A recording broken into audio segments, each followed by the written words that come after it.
Bulatkan tekad, kuatkan hati, negeri ini memanggilmu kawan. Belajar, bergerak, berbagi untuk negeri, guru penggerak majukan pendidikan.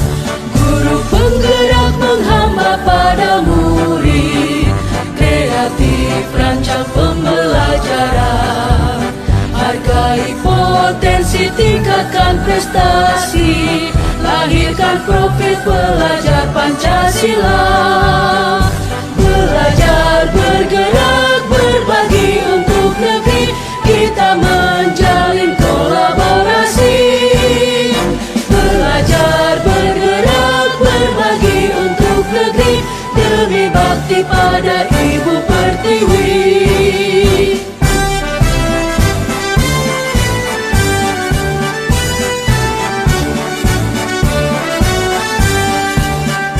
Bulatkan tekad, kuatkan hati, negeri ini memanggilmu kawan.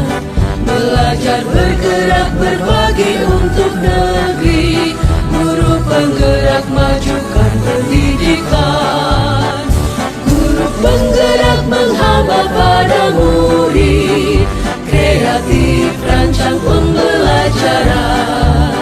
Hargai potensi, tingkatkan prestasi, lahirkan profil pelajar Pancasila. Belajar, bergerak, berbagi untuk negeri, kita menjalin kolaborasi. Belajar, bergerak, berbagi untuk negeri, demi bakti pada Ibu Pertiwi. Belajar, bergerak, berbagi untuk negeri, kita menjalin kolaborasi. Belajar, bergerak, berbagi untuk negeri, demi bakti pada Ibu Pertiwi. Demi bakti pada Ibu Pertiwi.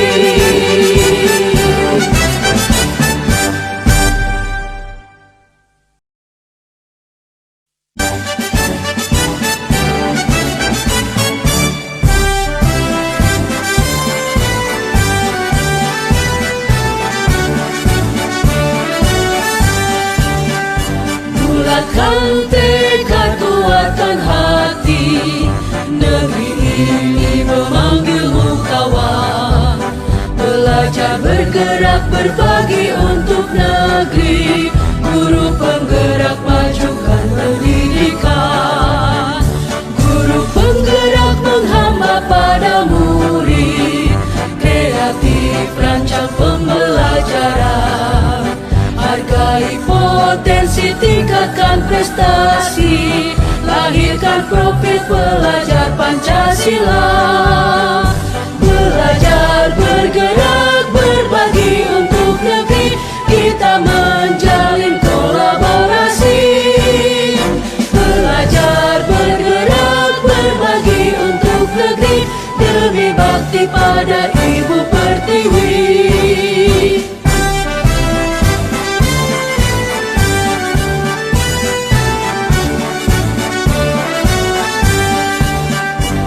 Bulatkan tekad, kuatkan hati, negeri ini memanggilmu kawan. Belajar, bergerak, berbagi untuk negeri, guru penggerak majukan pendidikan. Guru penggerak menghamba pada murid, kreatif rancang pembelajaran. Hargai potensi, tingkatkan prestasi, lahirkan profil pelajar Pancasila. Belajar, bergerak, berbagi untuk negeri, kita menjalin kolaborasi. Belajar, bergerak, berbagi untuk negeri, demi bakti pada Ibu Pertiwi. Belajar, bergerak, berbagi untuk negeri, kita menjalin kolaborasi. Belajar, bergerak, berbagi untuk negeri,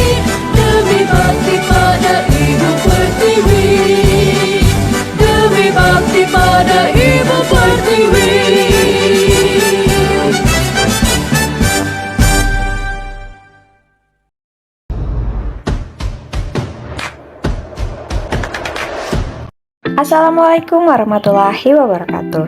Kali ini saya akan memaparkan aksi nyata saya pada modul 1.2. Pengembangan diri yang sederhana, konkret, rutin, serta dapat dilakukan sendiri dari sekarang, yaitu yang pertama, saya melakukan pembelajaran student center, pembelajaran yang melibatkan murid dengan memperhatikan kodrat alam dan kodrat zaman agar terwujud pelajar dengan profil Pancasila. Yang pertama, berdoa.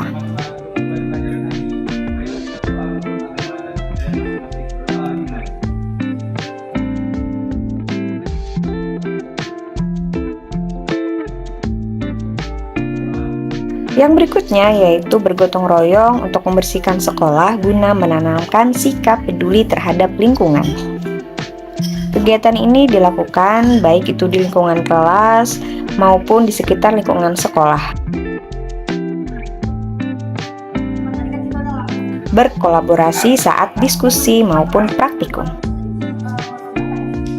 Setelah lihat tadi kan yang pada kita itu yang botol air itu yang dicampur dengan air mineral itu lebih cepat reaksi. Yang berikutnya yaitu pemanfaatan teknologi saat pembelajaran. Salah satunya adalah penggunaan aplikasi Quizizz pada saat proses penilaian di setiap akhir pembelajaran agar penilaian ini menjadi lebih menarik bagi murid. Kemudian melatih keberanian dengan memberi kesempatan mereka untuk presentasi.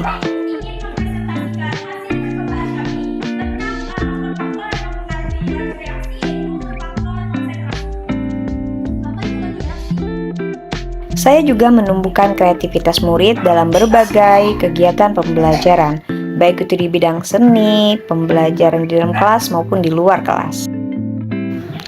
Saya juga mengikuti kegiatan-kegiatan peningkatan kompetensi untuk dapat mengembangkan diri secara konsisten, baik itu secara online maupun secara offline. Di antaranya mengikuti kegiatan webinar, seminar, ataupun in-house training yang diadakan di sekolah saya. Membuat karya inovatif berupa LKPD. LKPD yang saya susun ini adalah beberapa contoh LKPD yang digunakan pada saat pembelajaran yang saya buat menggunakan aplikasi Canva. Saya juga sering berkolaborasi dengan kepala sekolah dan rekan sejawat mengenai pembelajaran yang saya lakukan. Setelah melakukan pembelajaran, saya melakukan refleksi terhadap pembelajaran yang telah saya lakukan. Saya juga aktif dalam kegiatan MGMP Kimia Kabupaten Kotim. Perasaan selama melakukan aksi nyata pada modul 1.1 ini, saya merasa senang dan menjadi termotivasi untuk terus memperbaiki diri agar menjadi lebih baik dan menjadi agen perubahan. Ide atau gagasan yang timbul pada diri saya yaitu saya ingin mengimplementasikan nilai dan peran guru penggerak dan menjadi agen perubahan bagi rekan sejawat. Pelajaran yang saya ambil setelah melakukan aksi nyata yaitu bahwa melakukan pembelajaran yang berpihak pada murid dan menuntun mereka sesuai dengan kodratnya. Saya juga menjadi role model positif bagi murid dan menjadi agen perubahan bagi rekan sejawat. Dampak positif yang saya rasakan adalah bahwa murid menjadi lebih bersemangat saat pembelajaran. Cara saya memandang murid pun berbeda sesuai dengan karakter mereka. Dan yang paling penting adalah saya kemudian menebalkan penanaman karakter murid pada setiap pembelajaran. Dan juga kompetensi saya sebagai guru semakin meningkat. Demikian pemaparan saya pada aksi 1.2. Terima kasih telah menonton. Salam Guru Penggerak.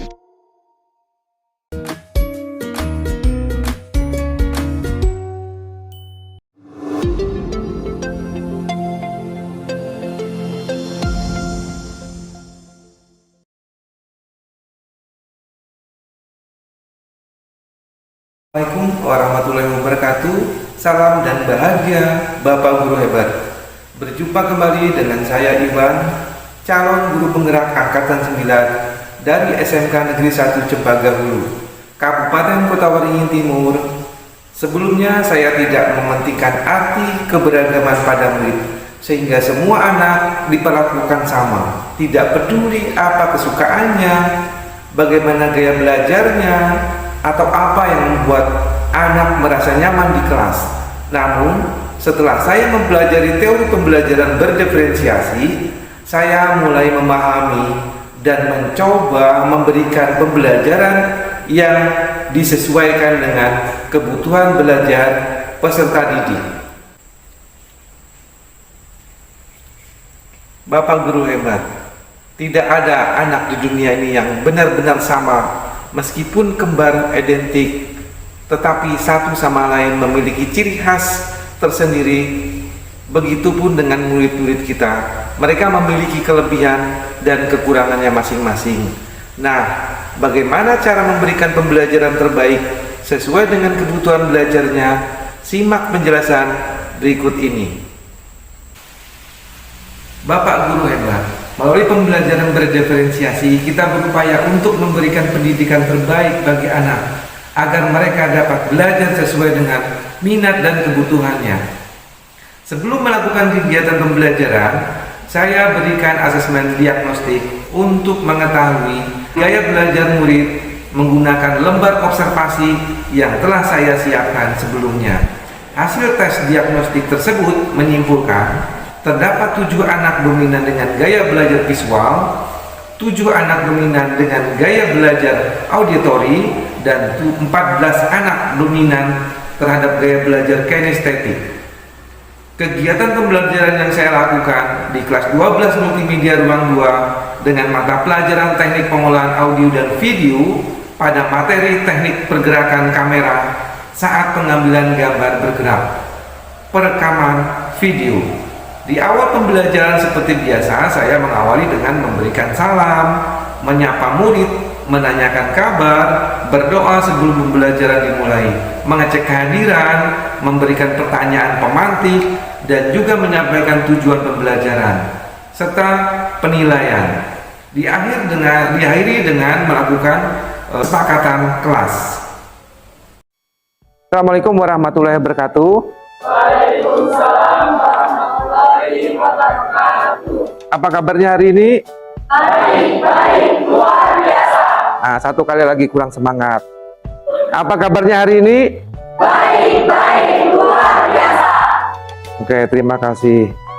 Sebelum pembelajaran kita mulai, marilah kita berdoa dulu menurut agama dan kepercayaannya masing-masing.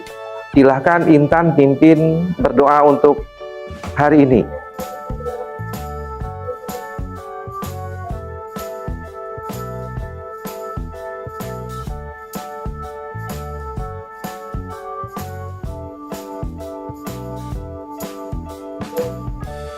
Oke, terima kasih Intan. Jadi untuk hari ini Bapak ngecek dulu kehadirannya. Apakah hadir semua? Coba Bapak absen dulu. Anjasmara ada tidak? Terus Apriana, Ardi, Arya Soma. Oke, ini ada 3 orang yang tidak hadir. Untuk pertemuan kita pada pagi hari ini, materi yang saya sampaikan, Bapak sampaikan, yaitu berkaitan dengan teknik pergerakan kamera saat pengambilan gambar bergerak atau perekaman video atau kamera movement. Nah, sekarang Bapak pengen tanya dulu, kira-kira teknik pengambilan gambar bergerak fungsinya untuk apa? Silahkan Nurul. Teknik pengambilan gambar bergerak fungsinya kira-kira untuk apa? Teknik pengambilan gambar bergerak menggunakan kamera fungsinya untuk apa? Gitu kan? Untuk terus apa Nopi? Kan ada dramatisnya tadi tuh, Bapak dengar sedikit.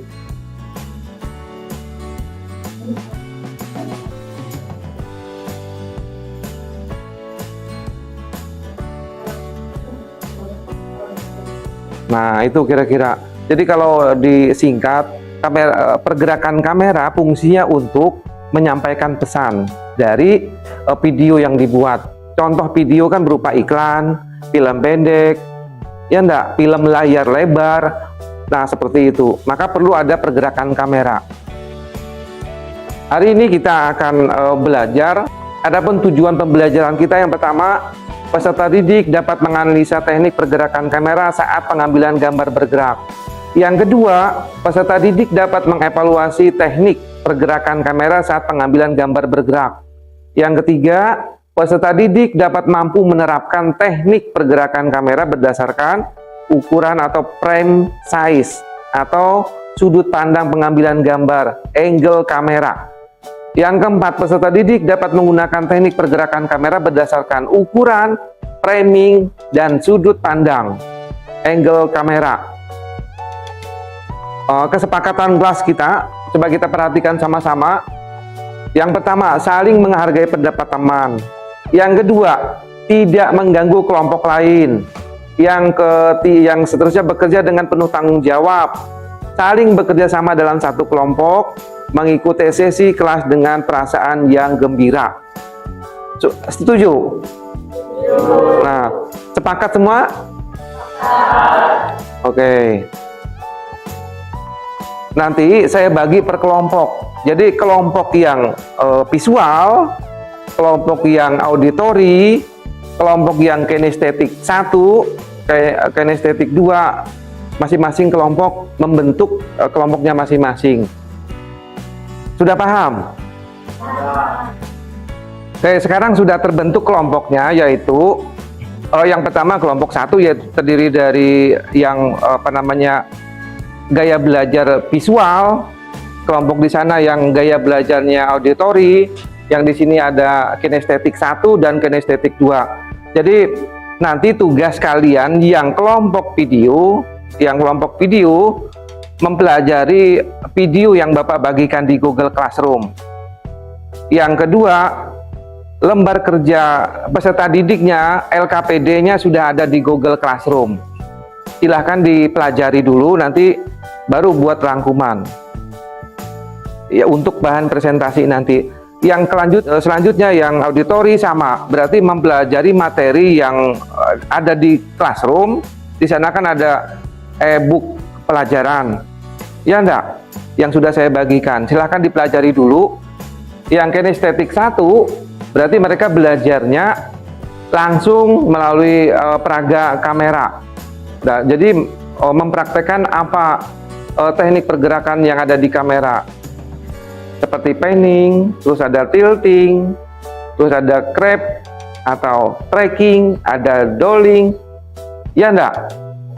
Kinestetik 2, silahkan menggunakan kamera, mencoba. Kalau yang misalkan panning itu seperti apa pergerakan kameranya, tidak masalah menggunakan kamera. Dan LKPD-nya silahkan dijawab. Mungkin itu yang Bapak sampaikan dulu, silahkan bekerja, selamat berdiskusi.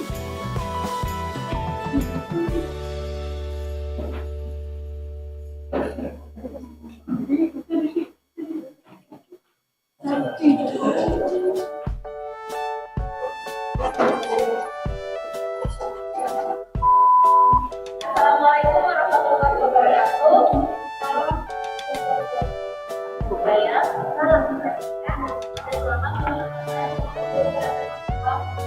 Ada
Assalamualaikum warahmatullahi wabarakatuh. Perkenalkan, kami dari kelompok video ingin mempresentasikan hasil video yang telah kami diskusikan.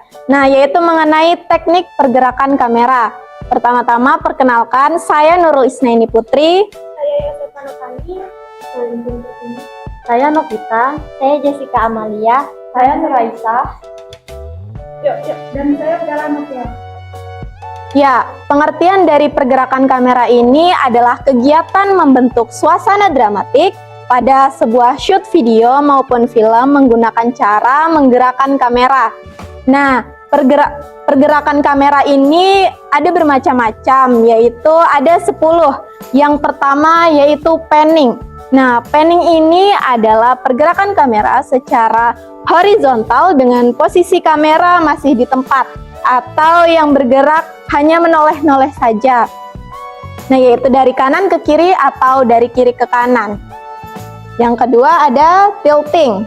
Tilting adalah gerakan kamera secara vertikal atau mendongkrak dari bawah ke atas atau sebaliknya. Tilting dibagi menjadi dua macam, yaitu tilt up dan tilt down.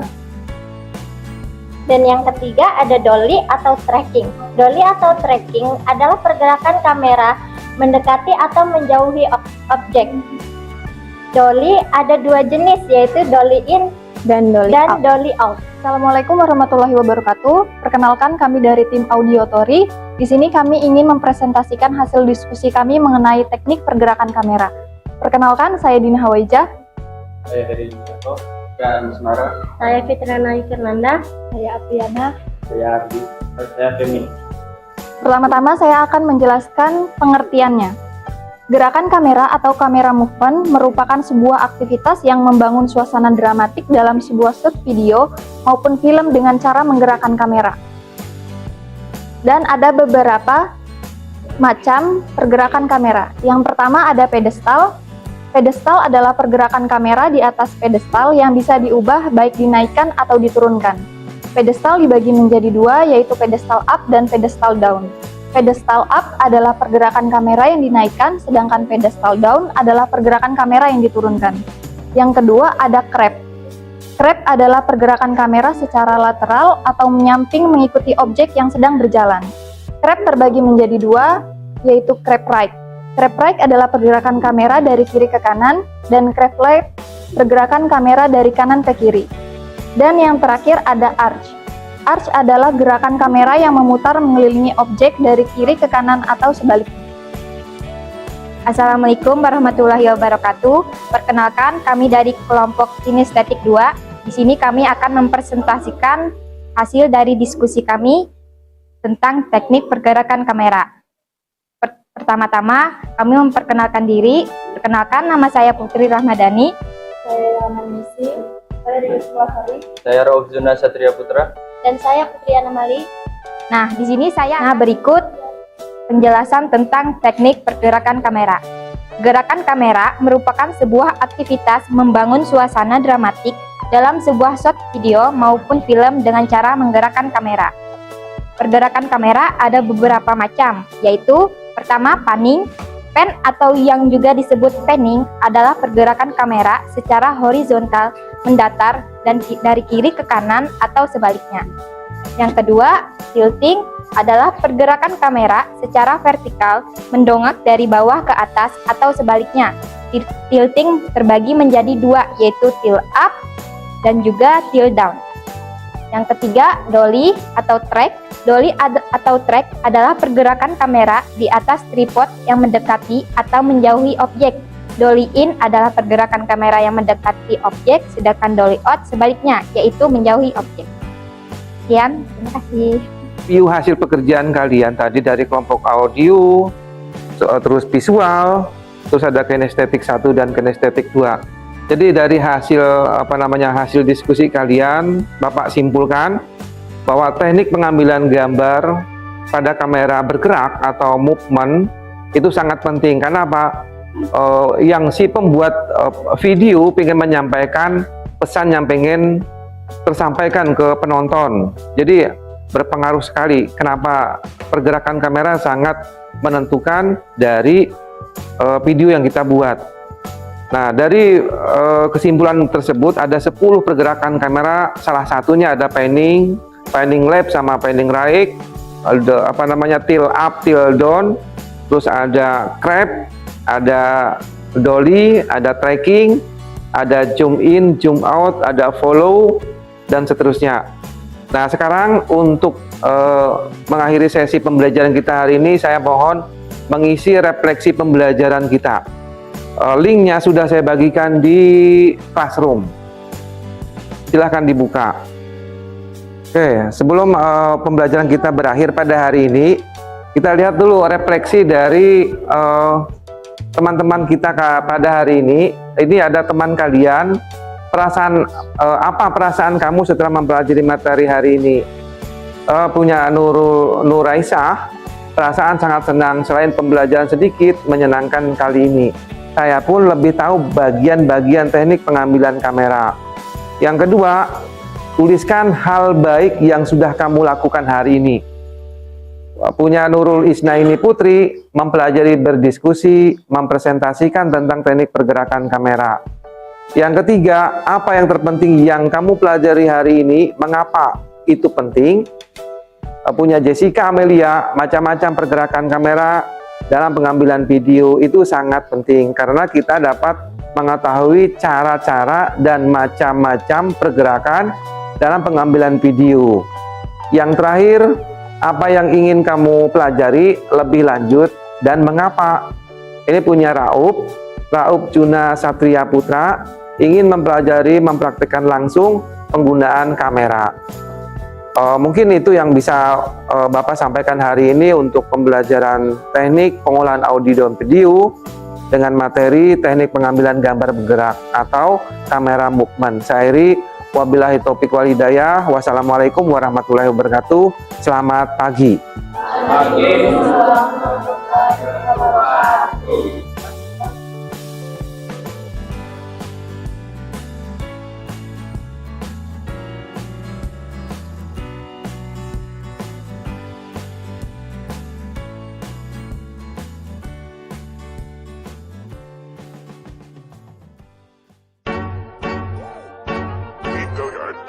I got so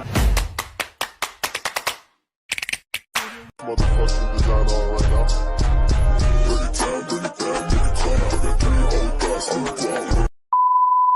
Assalamualaikum warahmatullahi wabarakatuh.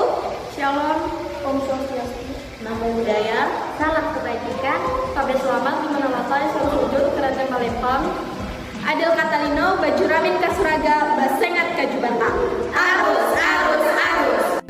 Perkenalkan, kami dari kelompok video. Saya Nurul Isnaini Putri. Saya Ayu Sepanopani. Saya Indah Putri. Saya Novita. Saya Jessica Amalia. Saya Nuraisah. Pergerakan kamera atau kamera movement. Pergerakan kamera atau kamera movement adalah kegiatan membentuk suasana dramatik pada sebuah shoot video maupun film menggunakan cara menggerakkan kamera. Jenis-jenis kamera movement. Contoh video tanpa pergerakan kamera. Contoh video dengan pergerakan kamera. Panning adalah teknik menggerakkan kamera secara horizontal dari satu sisi ke sisi lainnya. Tilting adalah teknik menggerakkan kamera secara vertikal dari atas ke bawah atau sebaliknya.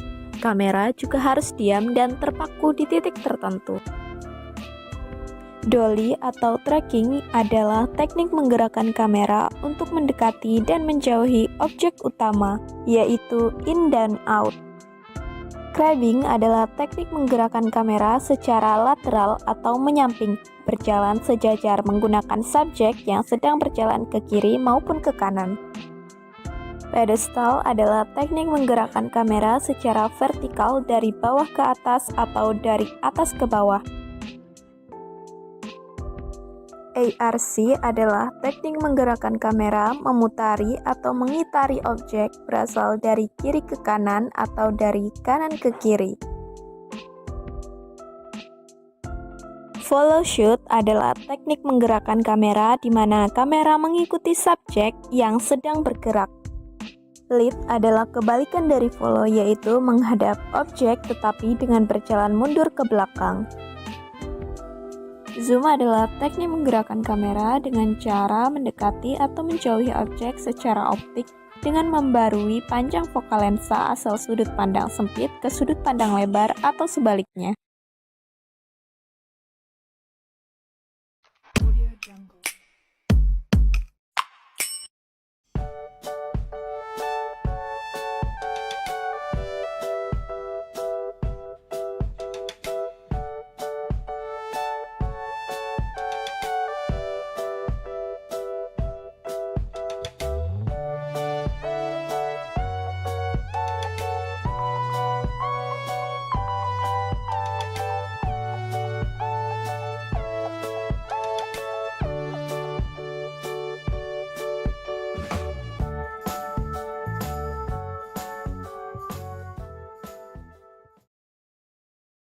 Macam-macam pergerakan kamera. Yang pertama ada panning. Pan atau yang juga disebut panning adalah pergerakan kamera secara horizontal, mendatar dari kiri ke kanan atau sebaliknya. Panning terbagi menjadi dua, yaitu pan right dan pan left. Pan right adalah pergerakan kamera dari kiri ke kanan, sedangkan pan left adalah pergerakan kamera dari kanan ke kiri.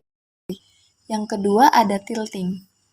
Tilting adalah pergerakan kamera secara vertikal, mendongak dari bawah ke atas atau sebaliknya. Tilting terbagi menjadi dua, yaitu tilt up, pergerakan kamera yang mengarah dari bawah lalu ke atas, dan tilt down adalah sebaliknya, yaitu pergerakan kamera dari atas. Yang ketiga ada dolly atau track. Dolly atau track adalah pergerakan kamera di atas tripod yang mendekati atau menjauhi objek. Dolly in adalah pergerakan kamera yang mendekati objek, sedangkan dolly out sebaliknya, yaitu Follow.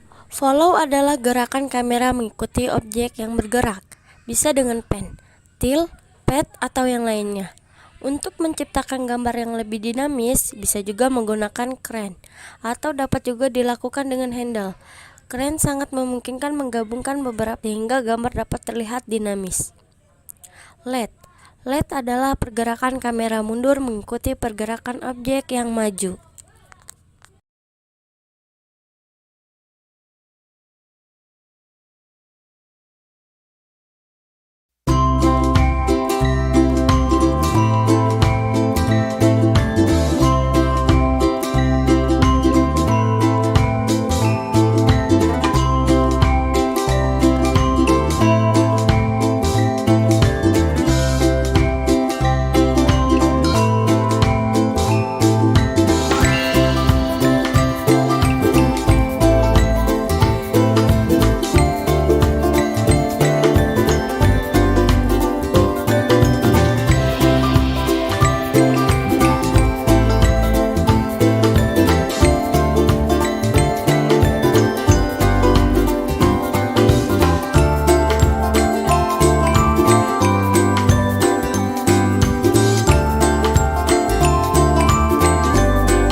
Assalamualaikum warahmatullahi wabarakatuh. Perkenalkan, saya Ana Farida, saya CGP Angkatan 9 Kabupaten Kota Waringin Timur. Kali ini saya akan menampilkan proses coaching yang telah saya lakukan dengan 2 rekan CGP dari Kabupaten Kota Waringin Timur. Yang pertama yaitu Ibu Dian Susanti Widyastuti, kemudian ada Ibu Eka Bintarawati, dan saya sendiri Ana Farida. Berikut video hasil praktik yang telah saya lakukan. Selamat menyaksikan.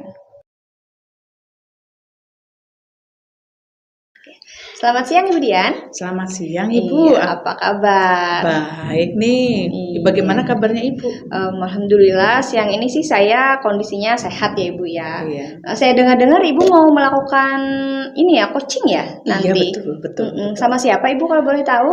Saya akan dengan Ibu Tara hari ini akan melakukan coaching dengan Ibu Tara. Oh iya, nah sebelum melakukan coaching dengan Ibu Tara ini kita ngobrol sebentar ya Bu ya. Boleh. Kenapa ngobrol? Biar nanti kita tentukan nih arah coachingnya kemana. Oke. Terutama mengenai rubrik penilaian yang akan Ibu lakukan ke Ibu Tara. Begitu ya Bu ya? Iya. Nah, terkait dengan rubrik penilaian ini Bu, apakah rubrik penilaian yang Ibu sudah siapkan sudah sesuai dengan alur Tirta Bu? Sudah Ibu, sudah. Sudah sesuai ya Bu ya dengan alur Tirta. Nah, kemudian mengenai pertanyaan-pertanyaannya bagaimana Bu? Sudah Ibu, nanti pertanyaannya saya akan mencoba menggali potensi daripada si Ibu itu. Kita akan menanyakan tujuannya, kita akan mengidentifikasi, kita akan melakukan melakukan identifikasi, tujuan dan lain sebagainya nanti. Oke. Berarti pertanyaan-pertanyaan ini sudah disiapkan Ibu Dian ya Bu Dian ya. Tentu pertanyaan yang berbobot ya Bu Dian. Nah, mengenai pertanyaan Ibu, dari pertanyaan-pertanyaan yang sudah Ibu Dian siapkan, sebenarnya kompetensi apa sih yang mau Ibu Dian gali?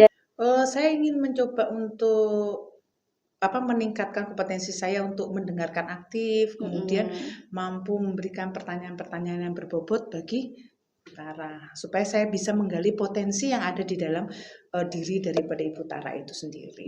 Oke, berarti ada 3 kompetensi ya Bu ya yang mau digali. Nah, dari ketiganya tadi, yang lebih spesifik mana Bu yang ingin Ibu gali lebih dalam gitu? Mungkin mendengarkan secara aktif kali Ibu ya. Mendengarkan secara aktif. Oke Ibu. Berarti nanti Ibu akan mencoba untuk mendengarkan secara aktif, kemudian memberikan pertanyaan-pertanyaan yang berbobot yang akan disampaikan ke Ibu Tara ya Bu ya. Nah Ibu, mengenai coaching nanti nih, Ibu sudah menyiapkan indikator-indikator apa yang mau dikembangkan dari Ibu Tara sendiri nanti pada saat proses coaching tersebut? Sudah. Apa aja Bu indikatornya kalau boleh saya tahu? Saya akan mencoba mengembangkan memfasilitasi coaching untuk mengidentifikasi dan menemukan solusi daripada permasalahannya itu sendiri, seperti itu. Iya, berarti nanti Ibu akan mencoba untuk memfasilitasi ya Bu ya, sehingga menemukan solusi dari masalah yang mungkin ada saat ini dialami oleh Ibu Tara. Iya. Nah, oke baik Bu. Dari apa yang sudah Ibu sampaikan tadi, sepertinya indikator kompetensi yang diharapkan juga sudah sesuai. Ya. Saya doakan semoga nanti coachingnya sukses ya Bu ya. Ya, terima kasih Bu. Nanti kita akan berjumpa lagi setelah coaching, kita bahas hasil coaching ya Bu ya. Iya. Semoga berhasil Ibu. Terima kasih Iya, Bu. saya mau ada kegiatan lagi, silakan untuk melanjutkan kegiatannya. Mari Ibu Dian.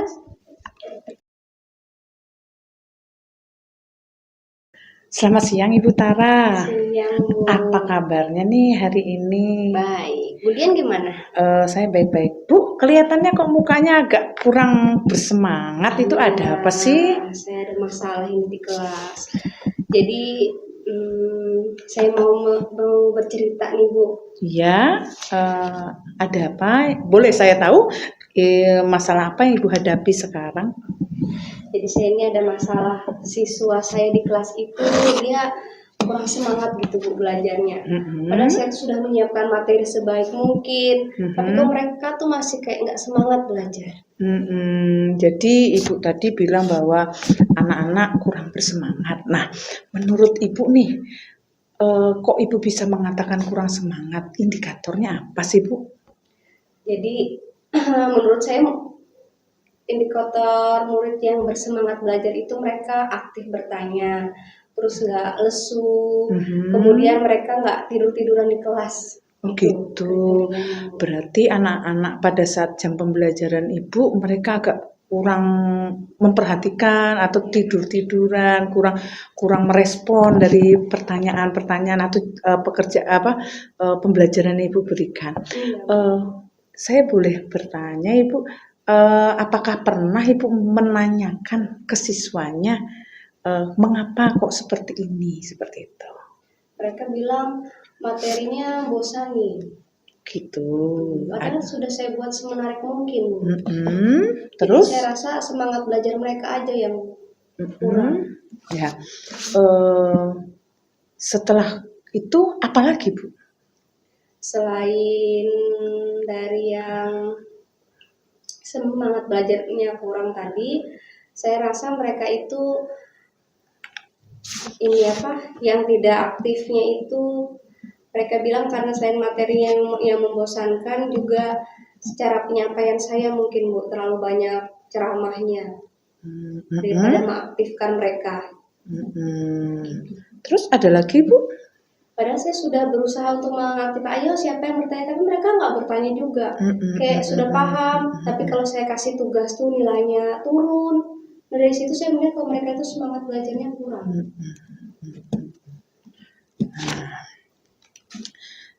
Dari apa yang Ibu katakan tadi bahwa Ibu pernah berdialog dengan anak-anak bahwa mereka semangatnya kurang karena pembelajarannya membosankan.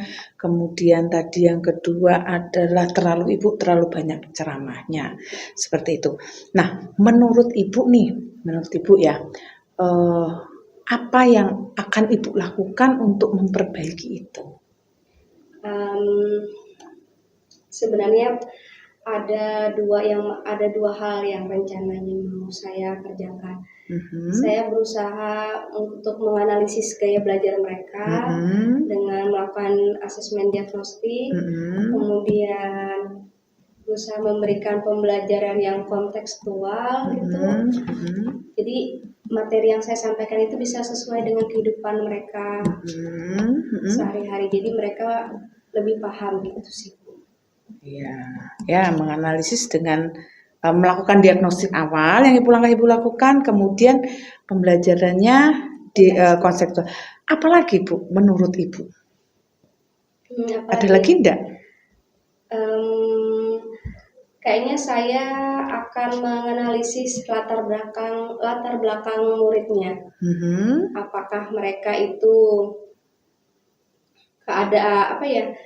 keadaan ekonominya, mungkin fasilitas belajar mereka di rumah itu seperti apa, mendukungkah atau tidak, atau aktivitas mereka di rumah itu seperti apa, orang tuanya, jam tidur mereka, begitu. Oh gitu, jadi Ibu akan mencoba mencari tahu latar belakang daripada siswa Ibu sendiri.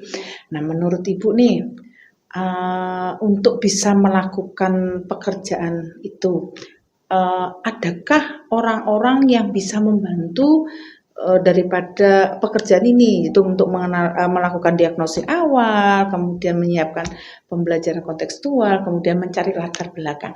Menurut Ibu, siapa yang bisa membantu?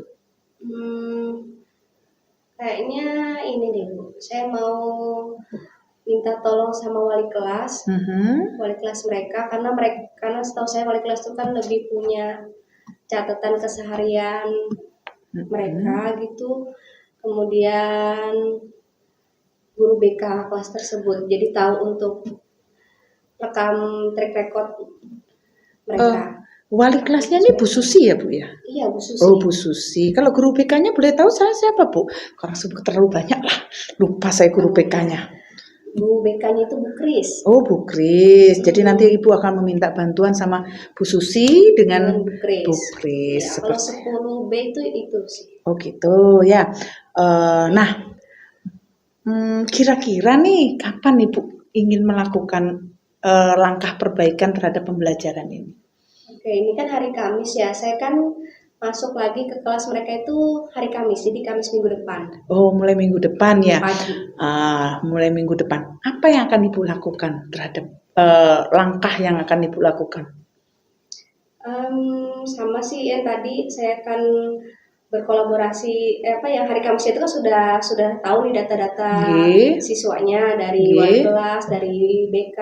Nah, di situ saya menganalisis asesmen tadi itu, memberikan mereka asesmen diagnosis tadi untuk mereka menjawab dulu pertanyaannya, terus saya analisis gaya belajar apa yang sebenarnya dominan di kelas ini, apakah auditori, visual, atau kinestetik, atau nanti saya juga memberikan pembelajaran diferensiasi. Jadi yang kinestetik tetap saya fasilitasi, yang auditori dan visual juga saya fasilitasi semua. Jadi mereka benar-benar bisa aktif dan semangat saat pembelajaran saya.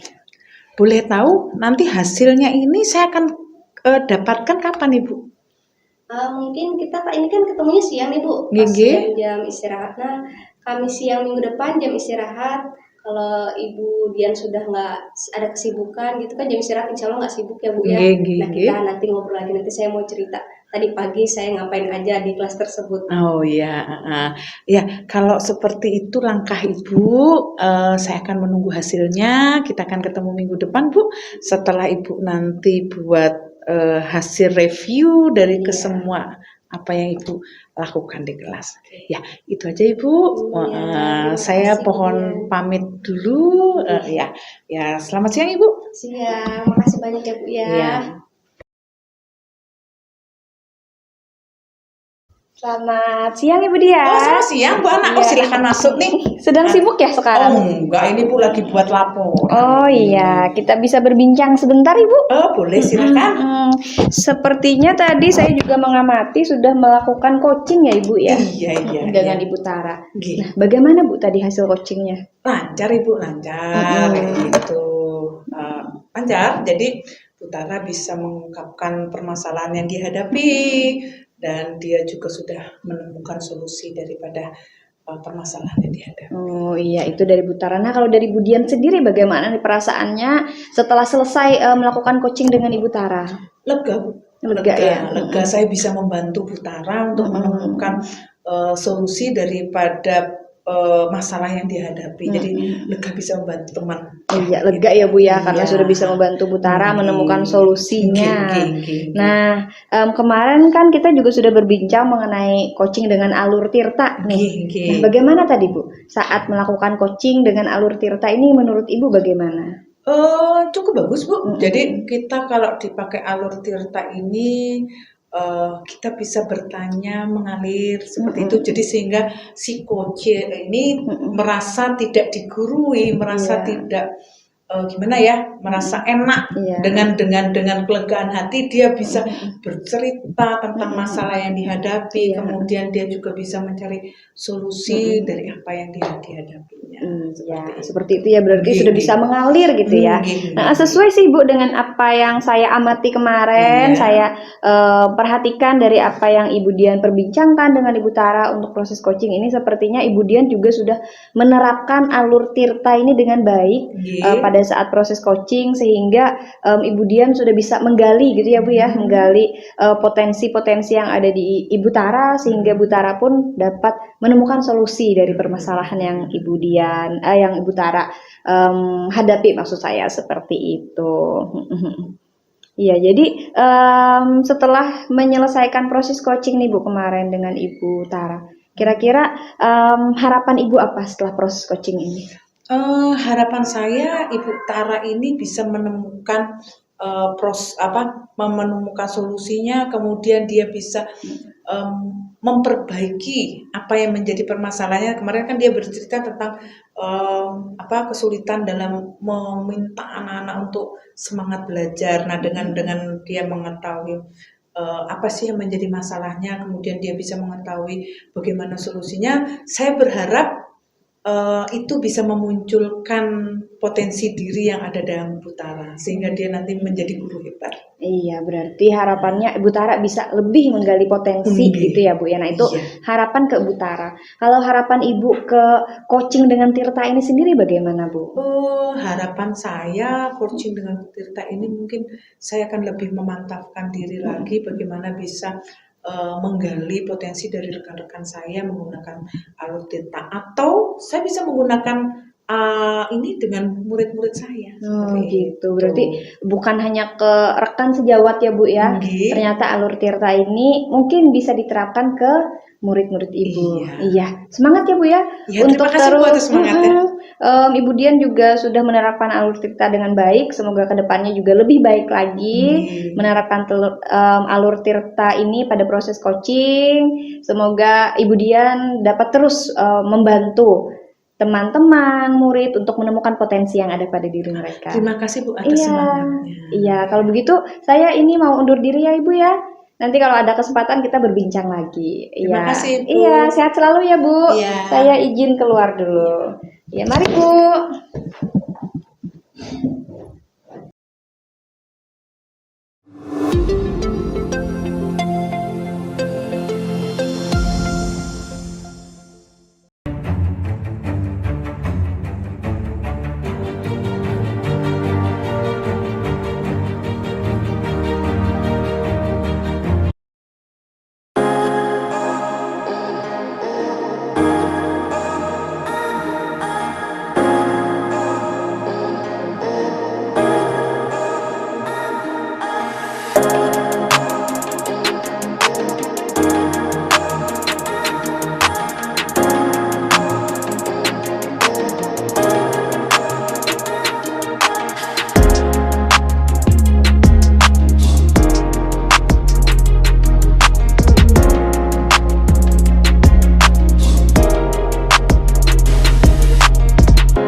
tugas ruang kolaborasi modul 3.2 yaitu pemimpin dalam pengelolaan sumber daya merupakan hasil diskusi dari kelompok 2. Anggota kelompok 2 adalah sebagai berikut: 1. Ibu Dian Susanti W. 2. Iwan. 3. Eka Bintarawati. Tujuan pembelajaran khusus. CGP dapat mengidentifikasi berbagai sumber daya di sekolahnya dan strategi pemanfaatannya secara efektif. Modal manusia.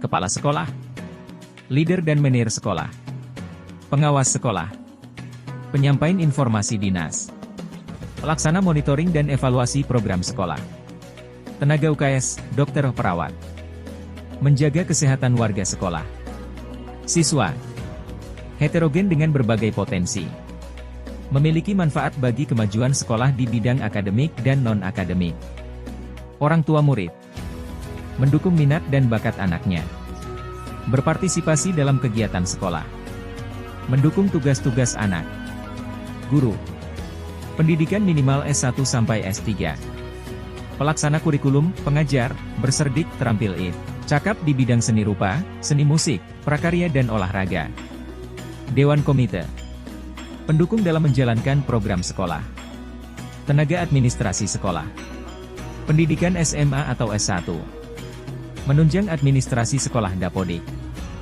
alumni, inspirasi siswa untuk meraih prestasi akademik, mengembangkan karir baik bagi siswa. 2. Modal sosial (ASUS) menjadi organisasi penting dalam mengasah kemampuan siswa dalam berorganisasi, bersosialisasi, dan mengemukakan pendapat. Grup orang tua wali murid dengan grup orang tua atau wali murid kelas yang sudah terbentuk menjadi modal potensial dalam memajukan sekolah. MIM, melalui MGMP yang terprogram dengan baik, dapat berdampak pada peningkatan kompetensi guru untuk menyelenggarakan pendidikan yang berpihak pada murid. Komunitas belajar, guru-guru yang memiliki semangat dan kepedulian yang sama terhadap transformasi pembelajaran, terutama dalam implementasi kurikulum. Komite, sarana komunikasi untuk menyampaikan informasi dan mendukung program sekolah. PF, wadah keprofesian guru dalam menjalin kebersamaan dan kekeluargaan. 3. Modal fisik. 1. Bangunan sekolah, SMA dan SMK, dari kelas, aula, lab, tempat ibadah, DLL. 2. Sumber listrik, air dan jaringan internet yang mudah diakses. 3. Sarana dan prasarana yang memadai, jalan lintas provinsi, adanya kantor desa yang mudah dijangkau. 4. Sport center untuk olahraga. 5. Kendaraan sekolah, mobil dan bus, untuk mendukung kegiatan. Lanjutan, 4. Modal lingkungan alam, perkebunan kelapa sawit yang dimanfaatkan sebagai tempat pembelajaran, dekat dengan sarana ibadah, untuk mengatasi kekurangan sarana ibadah di sekolah. Home industri pengolahan makanan, seperti olehan porang, keripik, roti, tempe dan tahu yang dipergunakan sebagai tempat pembelajaran siswa. Dekat pom bensin untuk memudahkan pengisian bahan bakar alat praktik pertanian seperti traktor, pompa air di sebik, bus sekolah, del. Lahan sekolah yang luas yang dipergunakan sebagai tempat siswa melakukan kegiatan upacara bendera, olahraga, bermain dan kegiatan pembelajaran lainnya. Dekat sarana olahraga, yang dapat digunakan untuk memenuhi kebutuhan sarana olahraga yang kurang di sekolah. 5. Modal finansial. Dana BOS untuk pemenuhan kebutuhan sekolah. Dana komite untuk pembiayaan kegiatan sekolah. Penggalangan dana sumbangan sukarela, donatur sponsor. Penyewaan kantin dan koperasi sekolah sebagai pemasukan tambahan bagi sekolah. Unit produksi. Uang kas kelas untuk kebutuhan kelas. 6.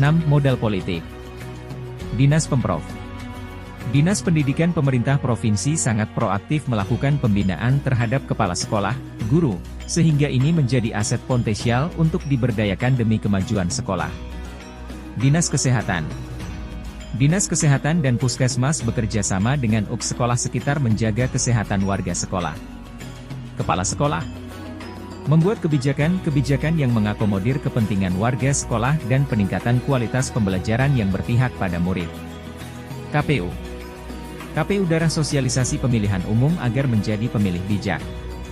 Kepolisian. Kepolisian menjalin bekerja sama dengan pihak Dinas Pendidikan, sehingga ini menjadi aset potensial untuk diberdayakan guna sosialisasi tentang peraturan dan mencegah kenakalan remaja yang marak saat ini. 7. Modal agama dan budaya. Guru agama. Di sekolah terdapat guru berbagai agama seperti Islam, Kristen, Katolik, Hindu yang menjadi contoh bagi warga sekolah untuk selalu taat beribadah. Ini menjadi aset potensial untuk diberdayakan setiap acara agama. Pecak silat, kegiatan ekstrakurikuler. Peserta didik bahkan untuk mengikuti lomba-lomba seperti O2ASN. Budaya berbagi. Sekolah kami memiliki program budaya berbagi. Dengan aset ini diharapkan bisa menumbuhkan rasa empati terhadap sesama dan ini adalah sebuah aset potensial untuk diberdayakan. Budaya 5 Ases adalah sebuah program sekolah dalam menciptakan pembiasaan baik kepada setiap warga sekolah. Hal ini menjadi aset potensial yang bisa diberdayakan. Di sekolah terdapat guru berbagai agama seperti Islam, Kristen, Katolik, Hindu yang menjadi contoh bagi warga sekolah untuk selalu. Salam dan bahagia, Ibu dan Bapak Guru Hebat. Perkenalkan, saya Anna Farida, saya CGP Angkatan 9 Kabupaten Kota Waringin Timur. Perkenankan saya untuk menjelaskan mengenai eksplorasi konsep, yaitu tentang intisari pemikiran Ki Hajar Dewantara tentang pendidikan di Indonesia. Menurut Ki Hajar Dewantara, pendidikan dan pengajaran merupakan usaha persiapan dan persediaan untuk segala kepentingan hidup manusia, baik dalam hidup bermasyarakat maupun hidup berbudaya dalam arti yang seluas-luasnya. Menurut Ki Hajar Dewantara, pendidikan merupakan hal yang wajib yang harus diterima oleh semua orang. Tujuan pendidikan adalah menuntun anak sesuai kodratnya, yaitu kodrat alam dan juga kodrat zaman. Beliau mengibaratkan peran pendidik seperti seorang petani, di mana murid layaknya biji tumbuhan yang disemai dan ditanam di lahan yang telah disediakan. Dalam proses menuntun, anak diberikan kebebasan, namun pendidik berperan sebagai pamong dalam memberi tuntunan dan juga arahan. Ada hal yang sangat berkesan bagi saya, di mana menurut Ki Hajar Dewantara, anak itu layaknya seperti planet, di mana mereka masing-masing memiliki orbit, kecepatan, dan ceritanya sendiri-sendiri. Hal kedua yang menjadi poin penting pada video ini yaitu tentang pandangan pembelajar terhadap pemikiran Ki Hajar Dewantara, di mana ada 3. Yang pertama yaitu pembelajaran berorientasi pada murid, yang kedua mendidik sesuai dengan kodratnya, dan yang terakhir adalah menjadi teladan bagi guru dan murid.